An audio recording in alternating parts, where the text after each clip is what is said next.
Are you someone who slays every time you step out the door?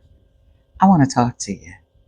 Are you someone that's into athleisure wear? Well, I want to talk to you. Are you someone who wears their culture like a badge of honor? Well, sis, I want to talk to you too. Are you aging and you feel like you've aged out of your closet? Then I definitely want to talk to you. Welcome to Miss Appropriate, everyone. This is my channel, and this is where we discuss how fashion is freedom and style has no expiration date. I'm Kim, and this is my unapologetic take on what it means to live your fashion truth, even when the world says you shouldn't. Hello, everyone.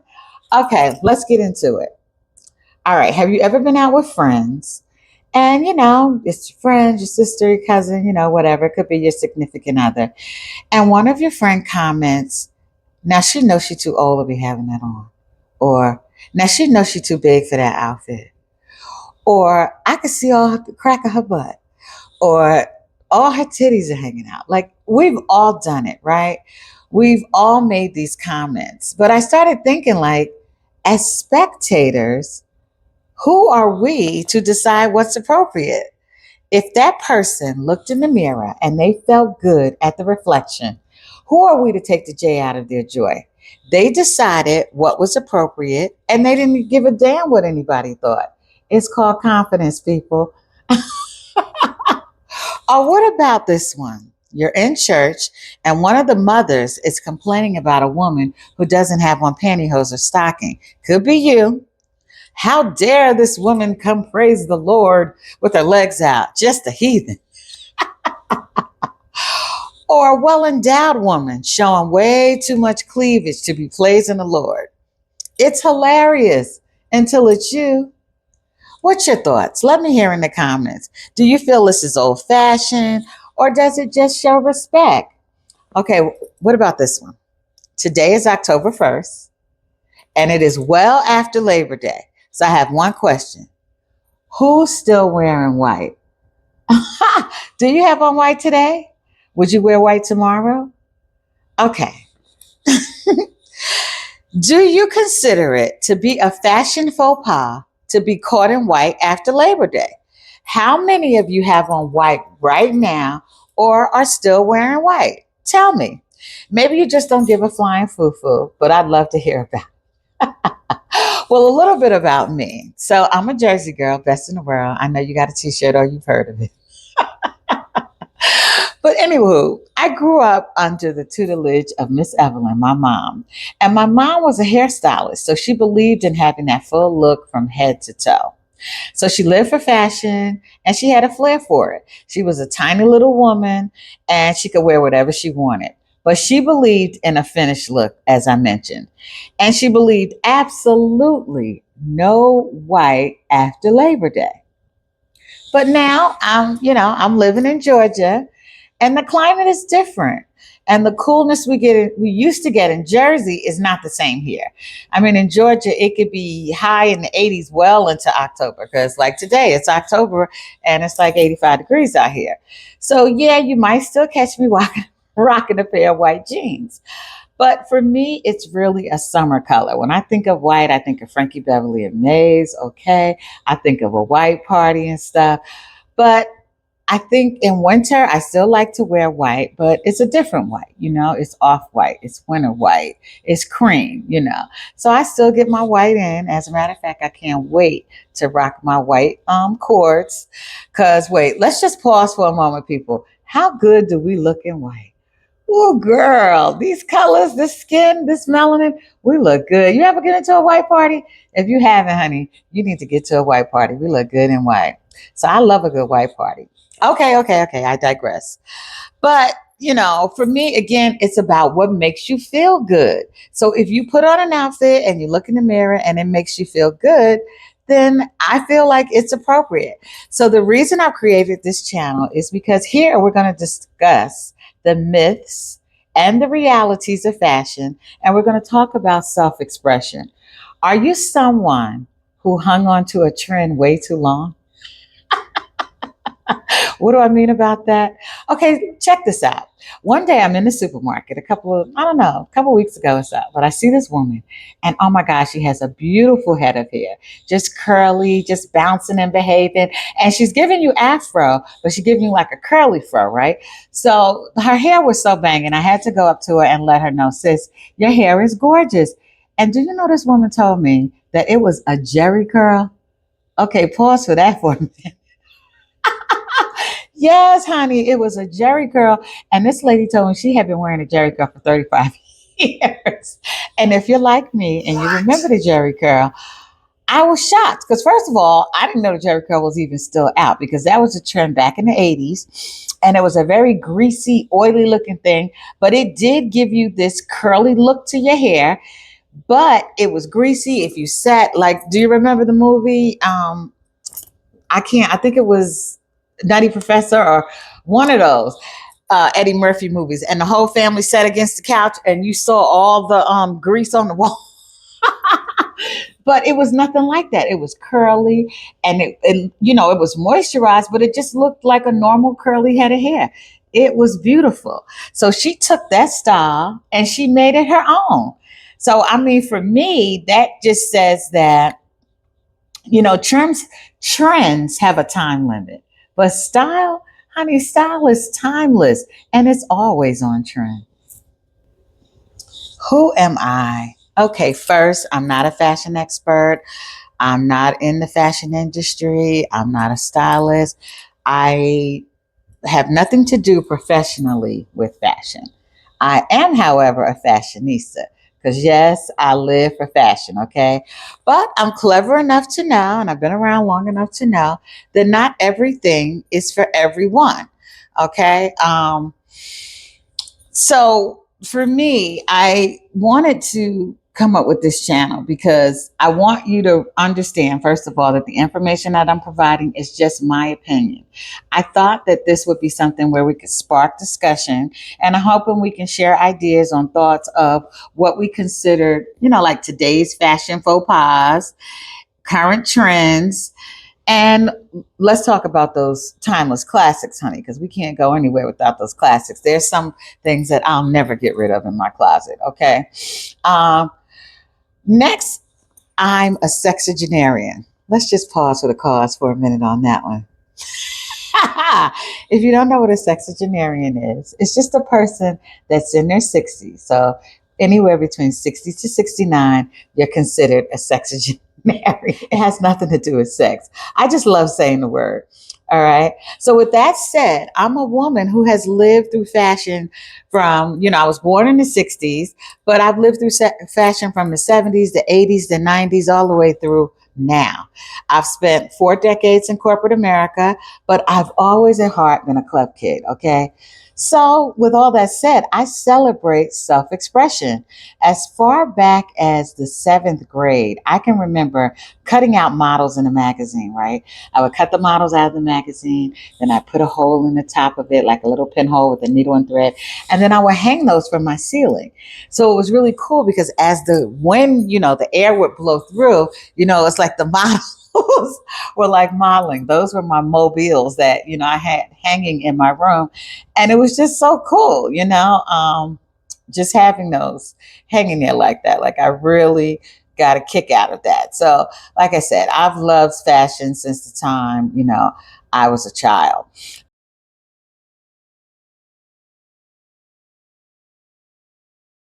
But I do remember that, you know, I loved the 70s. But now the funny part about me saying I love the 70s, I don't really remember a lot about the 70s, but I remember the fashions, okay? I'm part of most of it is a blur, but the fashions are vivid in my mind, okay? Like, what about the bell bottoms, okay? I know y'all remember the bell bottoms. And if you're old enough, you remember Soul Train and the dancers in the bell bottoms coming down the Soul Train line. What? Girl. Okay. And what about marshmallows? Do you remember marshmallows? If you don't, were shoes, right? They were leather and they came in all colors, right? But the sole was giving you white. It was a white sole. So that's how they got the name marshmallows. But baby, if you didn't have marshmallows, honey, then you were not in, okay? because I'm telling you, marshmallows was everything. What about Swedish knits? Now, Swedish knits weren't for girls; they were for boys. My brothers had them. I mean, my brother. I said it like I had more than one, but my brother had them, and most of the guys in the neighborhood had them. So Swedish knits was like these bad pants, but it was like the way they did the stitching on them. It was like they did the stitching on the outside, so you saw this stitching.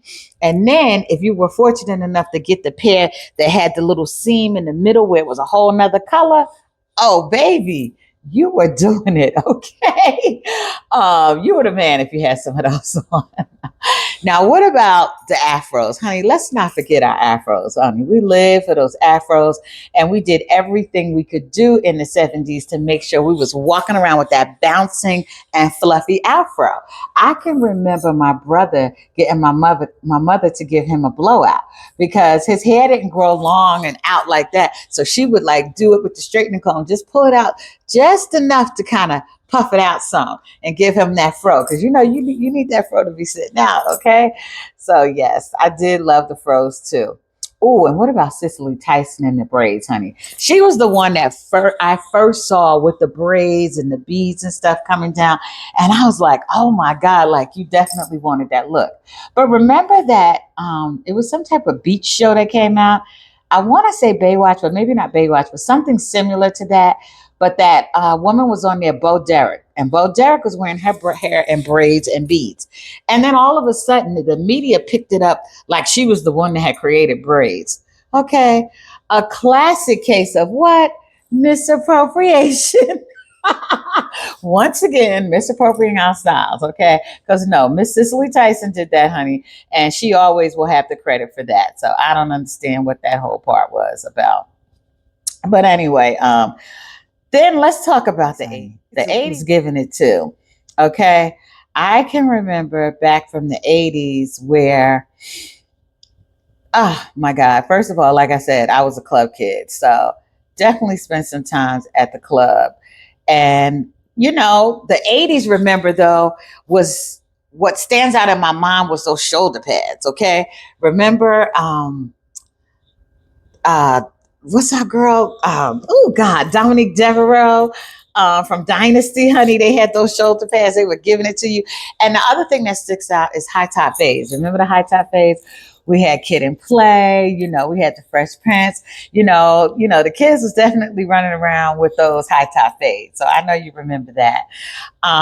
But the club kids, mostly Black and Latinos, a couple white kids too, that's who really express themselves. And I think that's where I really learned to express myself, because in the clubs, you saw kids with tattoos, piercings, you know, they had the colorful hair, they had fierce haircuts, like all types of cuts and, you know, designs in the haircuts. But the clothes, baby, the clothes were everything, okay? Because anything goes.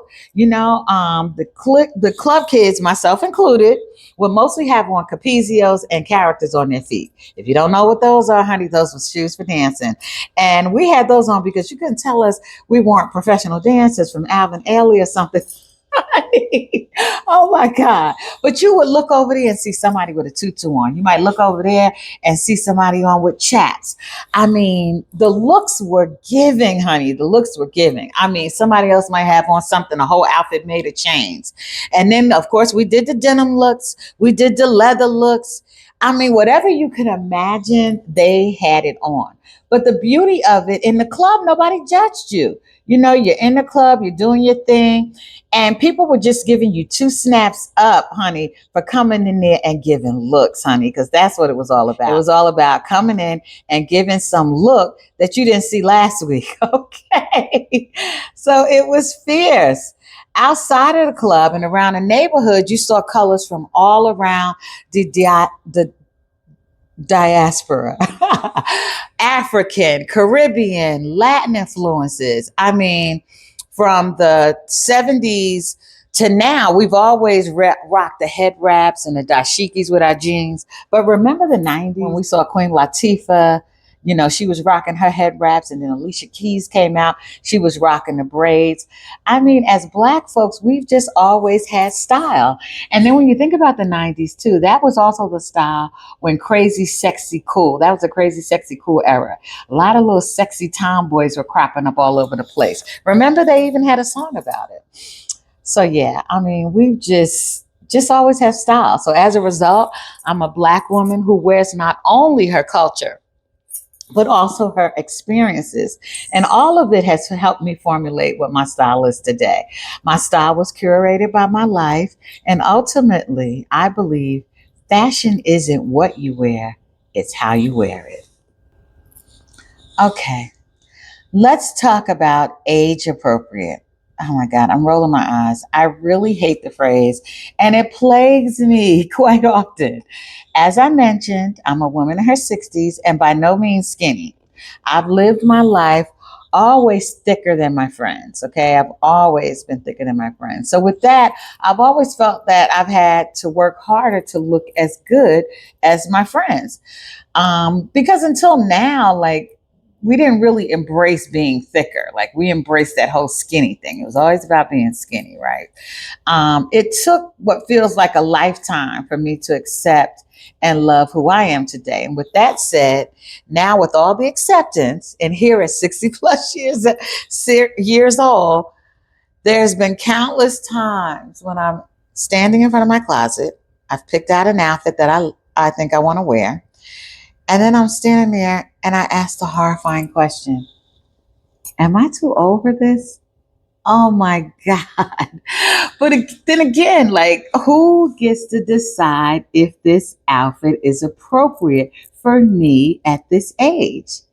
If I look in the mirror and this outfit makes me feel good, then is it appropriate? Like, who gets to decide? Like, is it the fashion industry? Is it corporate? Is it somebody at the supermarket? I mean, is it the trolls online? Like, who gets to decide what's appropriate?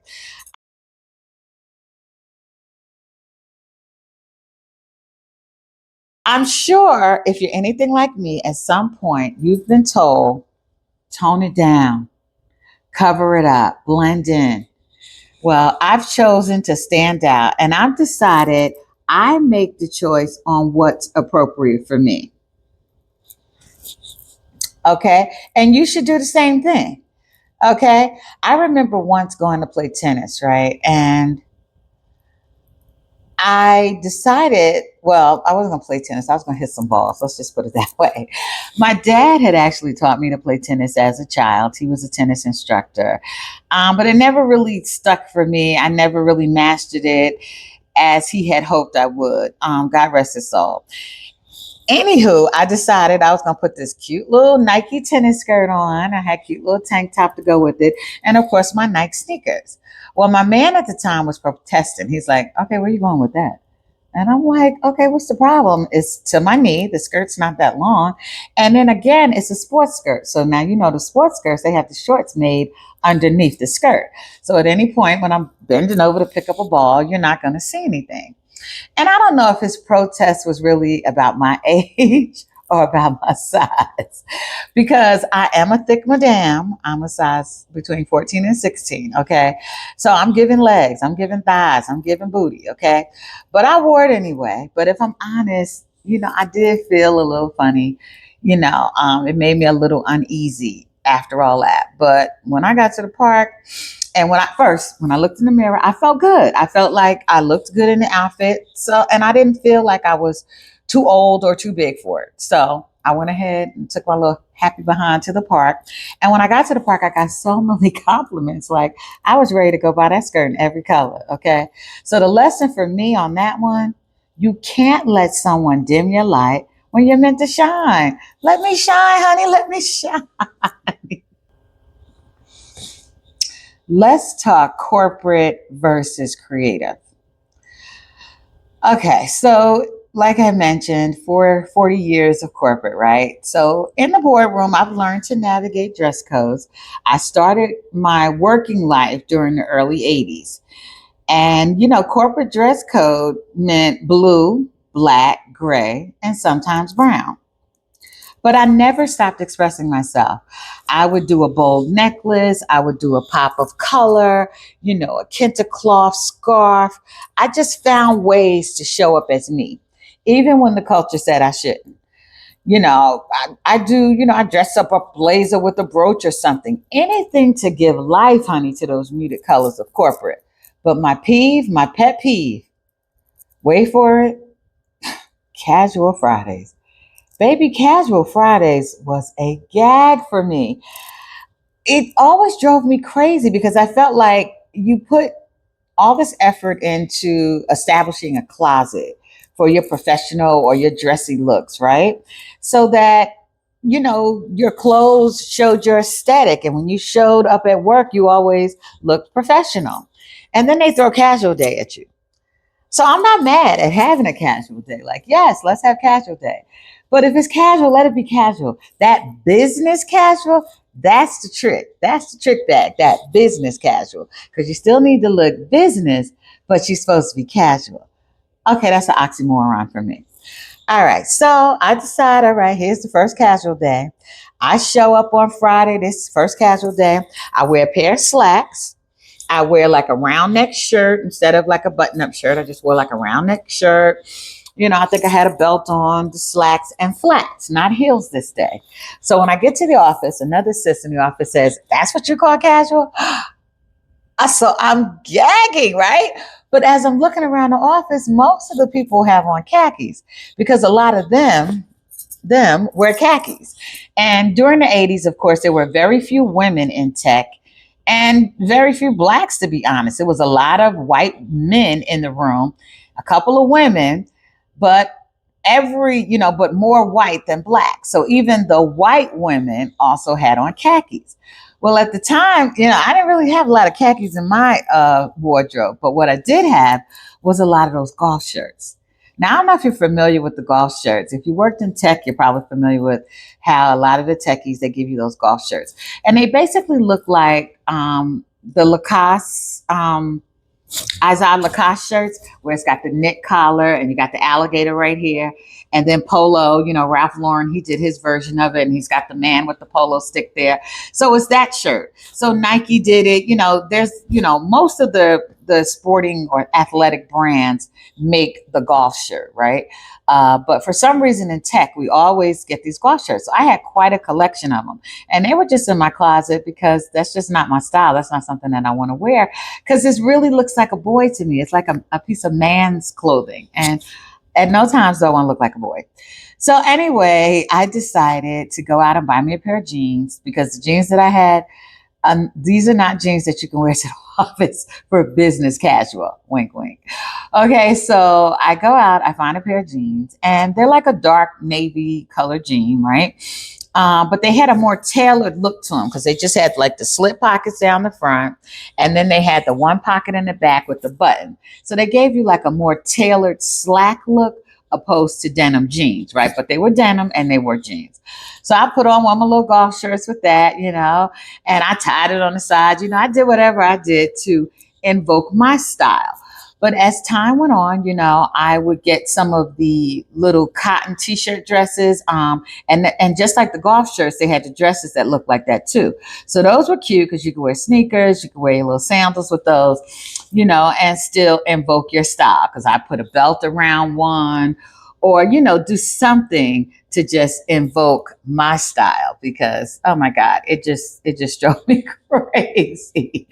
That whole casual Friday thing just never been my favorite thing.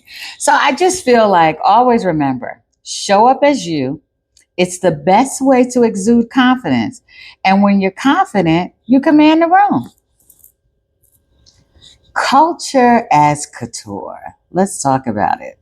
So my style is not only rooted in my culture as an American with African descent, but geographically where I was raised, right? I'm a Jersey girl, as I mentioned. So that's East Coast. And the East Coast, baby, East Coast had a style all its own. We put Levi's and Wranglers. We put that on the map because we were wearing jeans, the little jean suits back in the day. I mean, the brothers around the way even made construction attire fashionable. They were rocking brands like Carhartt and Timberland. During the 90s, there were brands that were formed by the streets. And when I say that, I mean like by the rappers. The rappers made the styles popular. Most of the styles were male dominated during that time. But as women, we still put our little spin on it. Like we would wear high heel Timberlands. And then when we wore the Carhartt overalls, we would rock it with like a crop top under it or something. But we rocked Rockaware. Remember, there were apple bottom jeans back then. Oh, but remember Baby Fat that came out by Kamora Lee Simmons? Baby Fat was formed, honey, and the ladies went cray cray.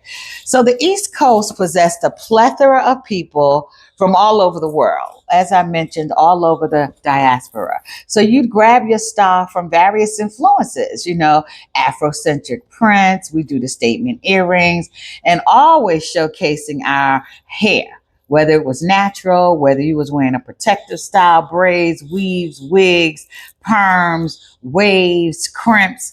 Like we definitely rocked the hair. My mom was a hairstylist, so she definitely allowed me some freedom, in wearing different hairstyles. I got to try out a lot of hairstyles, with my mom being in that business. So I really loved that. I felt like, it gave you a chance to not only try things, but tell a little piece about, who you are. It just brings elements of your heritage into your everyday life.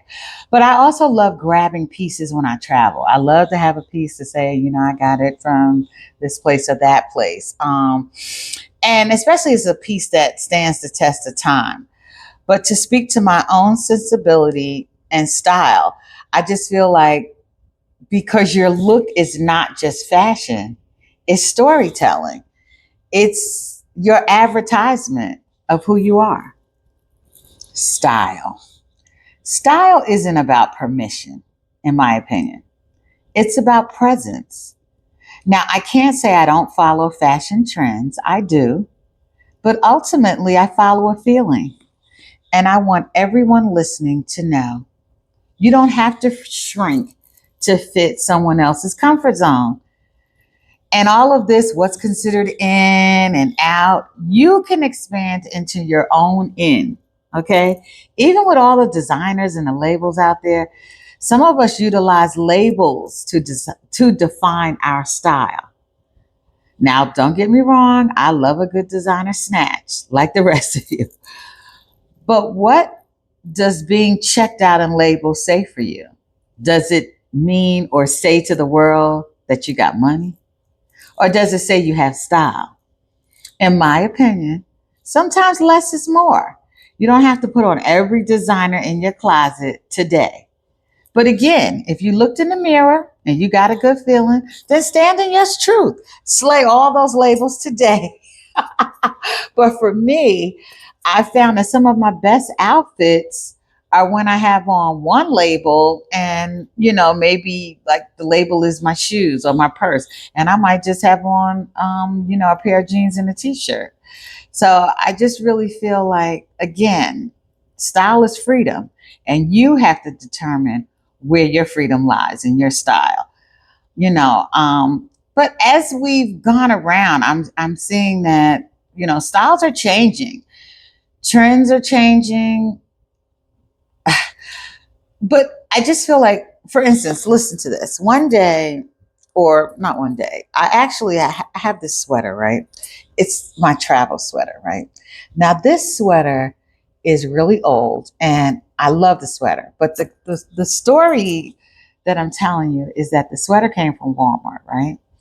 And it's by a designer called Willie Wear. If you were around in the 80s, you probably remember Willie Smith.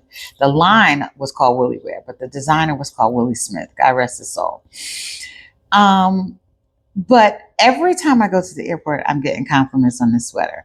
And it's just so cool because you can drape it different ways. You can throw it over your shoulder. You can bring it over, have it like a hood if you want to. You know how sometimes you get on the flight and you just want to duck out.